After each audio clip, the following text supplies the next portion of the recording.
Departemen Pelayanan Anak-anak Uni Indonesia Kawasan Barat mempersembahkan. Selamat pagi anak-anak.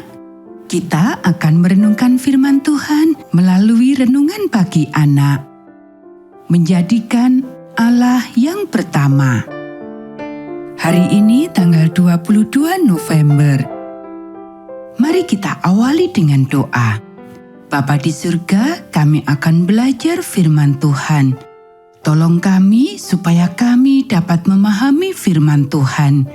Dalam nama Tuhan Yesus kami berdoa. Amin. Anak-anak, ayat inti renungan pagi kita hari ini diambil dari kitab Kisah Para Rasul pasal 14 ayat 8 sampai 10. Di Listra ada seorang yang duduk saja dan belum pernah dapat berjalan. Ia duduk mendengarkan ketika Paulus berbicara. Berdirilah tegak di atas kakimu. Dan orang itu melonjak berdiri lalu berjalan. Saya suka memikirkan sukacita dan kegembiraan yang dialami orang yang disembuhkan Paulus. Dia tidak pernah bisa berjalan sebelumnya ketika dia menurut perintah Paulus.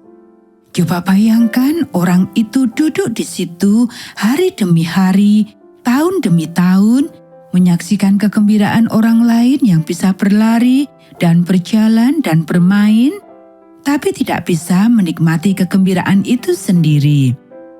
Tidak heran dia melompat dan berjalan ketika dia disembuhkan. Anak-anak, saya mengenal beberapa remaja yang tidak pernah berjalan di Sunshine Band, atau berjalan mengumpulkan dana bantuan, atau berjalan dengan penjual buku, dan mereka tidak menyadari betapa senangnya melakukan hal itu. Pada suatu ketika, menurut sebuah cerita dari pemimpin orang muda, ada seorang gadis yang sangat pemalu yang tidak pernah ikut mengumpulkan dana. Tapi pada satu tahun, ia mengambil keputusan bahwa ia harus mengatasi rasa malunya. Jadi, dia mengambil setumpuk majalah dan beberapa brosur untuk mengumpulkan dana dan dia memulai tugasnya. Jika aku terlalu takut untuk minta uang, dia berkata pada dirinya sendiri, aku akan memberikan kertas-kertas ini. Dia pergi ke jalan dan memilih rumah yang paling miskin kelihatannya untuk tugasnya yang pertama. Dia mengetuk pintu, dan ketika seorang wanita yang menggendong bayi membuka pintu, gadis itu sangat ketakutan. Dia tidak bisa melakukan apa-apa. Dia hanya bisa mengatakan, "Tolong ambil kertas ini." Dan gadis itu meletakkan setumpuk majalah di tangan wanita itu dan lari karena malu.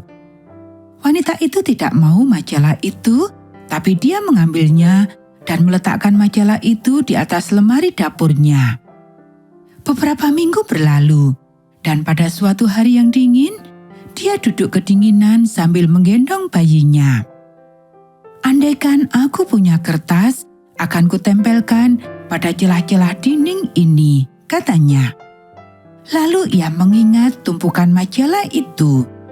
Sangat pas, dia berkata, dan segera kertas-kertas itu ditempelkan di celah-celah dinding. Ruangan itu menjadi lebih nyaman sekarang.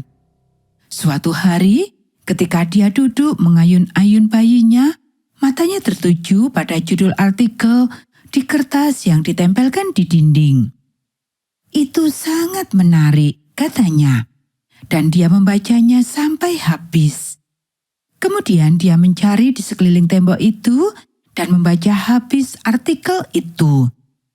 Hari demi hari, minggu demi minggu, dia membaca artikel-artikel yang tertempel di dinding, dan sementara dia membaca, dia menerima kebenaran yang dia baca, dan lama-kelamaan dia masuk gereja. Pada hari baptisannya, sang pendeta menanyakan, siapa yang mengenal kebenaran ini melalui literatur, dan wanita itu berdiri dan menceritakan pengalamannya.